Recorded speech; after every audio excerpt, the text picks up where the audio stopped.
Okay, ayan. So, ito magandang tips ko sa inyo kasi habang nagluluto ko kanina, wala akong naluto. Wala akong nakita na naluto ko. Ayan, nakaganyan siya. So, wala tayong nakitang naluto. Ayan, wala akong makitang natutunaw eh. So, ang ginawa ko na lang ay hininti ko na lang yung pagtutunaw kasi wala akong makita na natunaw eh. Hanggang sa biniyak ko yung itong biniyak ko itong lutuan. Andun. Andito siya sa nalubog siya sa nalubog siya sa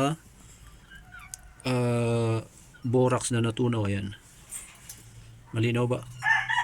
Ayan, malabo yun oh, yun siya oh. So sa mga nagpo-problema na wala silang natunaw, ayan, subukan yung biyakin yung yung lutuan ninyo. Baka ganito rin yung ganito rin yung nangyari sa yung nilulutong ginto. Nalubog siya sa borax na nagamit. Yan kasi yung problema pagka sobra-sobra yung borax na yung gagamitin. Ayan, biyakin natin eh. Ito siya eh. Kita ko.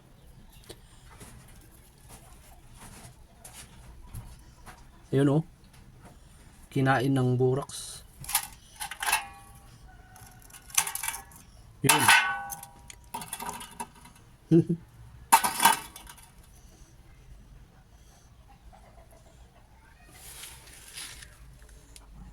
Ito siya. Ito problema, wala akong cameraman. Yan, sa sobrang liit na lubog, kinain ng night ay borax. Asan yun? Ito siya. Nalubog eh. Ito yung problema pagka maliit lang yung lulutuin mo tapos sobra-sobra yung gagamitin mong sobra-sobra yung ginagamit mong borax.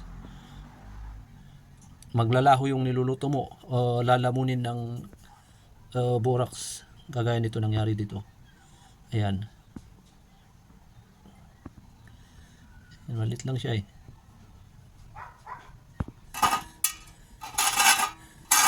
Di bali ganyan siya eh. Luto ako ng luto, ba't wala akong makita, sabi ko. Biniyak ko na lang, andun pala. Ito, may tumigas pa na borax.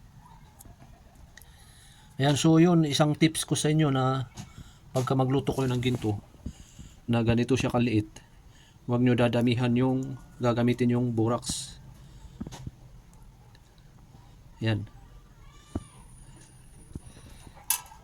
Okay. Ayan, pa-follow for more videos and for more tips. Ayan, maraming salamat.